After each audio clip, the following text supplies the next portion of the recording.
Nicolas Lambey, je suis actuellement en 4e année à Télécom Saint-Étienne, là-bas, c'est une école d'ingénieurs. Je travaille avec plusieurs personnes, 3 personnes de Télécom Saint-Étienne et 2 personnes des arts, donc les cités du design qui est juste ici.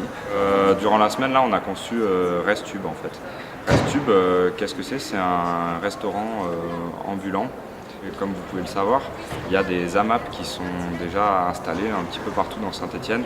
Une AMAP, c'est quoi? C'est un producteur qui vient livrer ses fruits et ses légumes directement aux étudiants. Voilà. Seulement, le problème qu'ont les étudiants en ce moment, c'est que la plupart du temps, ils n'ont pas des légumes ou des fruits qu'ils ont l'habitude de cuisiner.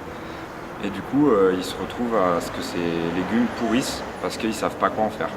Donc nous, le principe qu'on avait, c'était d'avoir un chef cuistot qui en fait ferait le relais entre les producteurs et les consommateurs.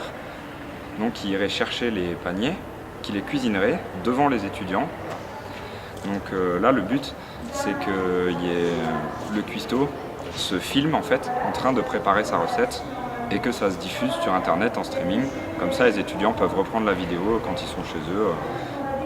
Donc c'est-à-dire que le tracking, c'est quoi? C'est une caméra en fait qui vient à partir d'un objet qui vient suivre cet objet. Donc là, on met une main par exemple, la caméra vient suivre la main, ce qui fait que le cuistot, il va pas se filmer lui, on va filmer ses mains, et au fur et à mesure qu'il va bouger ses mains, la caméra va suivre les mains, et donc on va vraiment avoir un focus sur la matière à découper par exemple, ou la matière à cuisiner, plus que sur le cuisinier. En fait, ce qui était intéressant, c'était de concevoir un projet de bout en bout. C'est vraiment partir de rien, parce que lundi, quand on a commencé, c'était vraiment... Tout début, on ne se connaissait même pas, c'était des univers complètement différents puisque la cité du design et télécom ne sont pas du tout axés sur la même chose, donc c'était vraiment des univers différents.